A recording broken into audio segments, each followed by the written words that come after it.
4,600 প্ৰায় 5,000 হৈ গ'ল এপ্ৰক্সিমেটলি সেই সকলক 4 লাখ টকা কৰি ৰিহেবিলিটেশ্যন দিয়া হৈ গ'ল।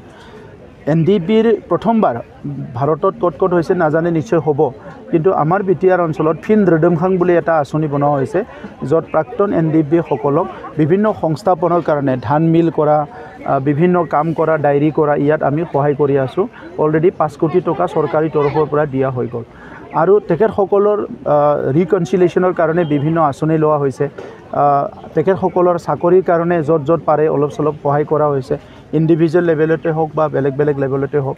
চ' বিভিন্ন প্ৰকাৰে প্ৰাক্তন যিসকল সংগ্ৰামী আছিলে তেখেতসকলক আমি সহায় কৰিবলৈ চেষ্টা কৰি আছোঁ আৰু এই আঁচনিটো কণ্টিনিউ চলি থাকিব। 4,600 প্ৰায় 5,000 হৈ গ'ল এপ্ৰক্সিমেটলি সেই সকলক 4 লাখ টকা কৰি ৰিহেবিলিটেশ্যন দিয়া হৈ গ'ল। NDBৰ প্ৰথমবাৰ ভাৰতত ক'ত ক'ত হৈছে নাজানে, নিশ্চয় হ'ব, কিন্তু আমাৰ বিটিআৰ অঞ্চলত ফিল্ড ৰিডমখাং বুলি এটা আঁচনি বনোৱা হৈছে, য'ত প্ৰাক্তন NDB সকলক বিভিন্ন সংস্থাপনৰ কাৰণে ধান মিল কৰা, বিভিন্ন কাম কৰা, ডায়েৰী কৰা, ইয়াত আমি সহায় কৰি আছোঁ। অলৰেডি 5 কোটি টকা চৰকাৰী তৰফৰ পৰা দিয়া হৈ গ'ল। আৰু তেখেতসকলৰ ৰিকনচিলিয়েশ্যনৰ কাৰণে বিভিন্ন আঁচনি লোৱা হৈছে।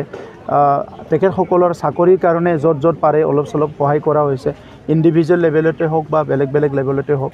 চ' বিভিন্ন প্ৰকাৰে প্ৰাক্তন যিসকল সংগ্ৰামী আছিলে তেখেতসকলক আমি সহায় কৰিবলৈ চেষ্টা কৰি আছোঁ আৰু এই আঁচনিটো কণ্টিনিউ চলি থাকিব। 4,600 প্ৰায় 5,000 হৈ গ'ল এপ্ৰক্সিমেটলি সেই সকলক 4 লাখ টকা কৰি ৰিহেবিলিটেশ্যন দিয়া হৈ গ'ল। NDBৰ প্ৰথমবাৰ ভাৰতত ক'ত ক'ত হৈছে নাজানে, নিশ্চয় হ'ব, কিন্তু আমাৰ বিটিআৰ অঞ্চলত ফিল্ড ৰিডমখাং বুলি এটা আঁচনি বনোৱা হৈছে, য'ত প্ৰাক্তন NDB সকলক বিভিন্ন সংস্থাপনৰ কাৰণে ধান মিল কৰা, বিভিন্ন কাম কৰা, ডায়েৰী কৰা, ইয়াত আমি সহায় কৰি আছোঁ। অলৰেডি 5 কোটি টকা চৰকাৰী তৰফৰ পৰা দিয়া হৈ গ'ল। আৰু তেখেতসকলৰ ৰিকনচিলিয়েশ্যনৰ কাৰণে বিভিন্ন আঁচনি লোৱা হৈছে। তেখেতসকলৰ চাকৰিৰ কাৰণে য'ত য'ত পাৰে অলপ চলপ সহায় কৰা হৈছে, ইণ্ডিভিজুৱেল লেভেলতে হওক বা বেলেগ বেলেগ লেভেলতে হওক। চ' বিভিন্ন প্ৰকাৰে প্ৰাক্তন যিসকল সংগ্ৰামী আছিলে তেখেতসকলক আমি সহায় কৰিবলৈ চেষ্টা কৰি আছোঁ আৰু এই আঁচনিটো কণ্টিনিউ চলি থাকিব। 4,600 প্ৰায় 5,000 হৈ গ'ল এপ্ৰক্সিমেটলি সেই সকলক 4 লাখ টকা কৰি ৰিহেবিলিটেশ্যন দিয়া হৈ গ'ল।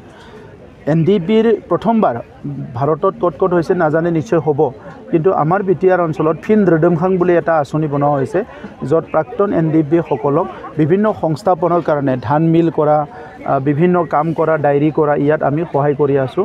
অলৰেডি 5 কোটি টকা চৰকাৰী তৰফৰ পৰা দিয়া হৈ গ'ল। আৰু তেখেতসকলৰ ৰিকনচিলিয়েশ্যনৰ কাৰণে বিভিন্ন আঁচনি লোৱা হৈছে। তেখেতসকলৰ চাকৰিৰ কাৰণে য'ত য'ত পাৰে অলপ চলপ সহায় কৰা হৈছে, ইণ্ডিভিজুৱেল লেভেলতে হওক বা বেলেগ বেলেগ লেভেলতে হওক।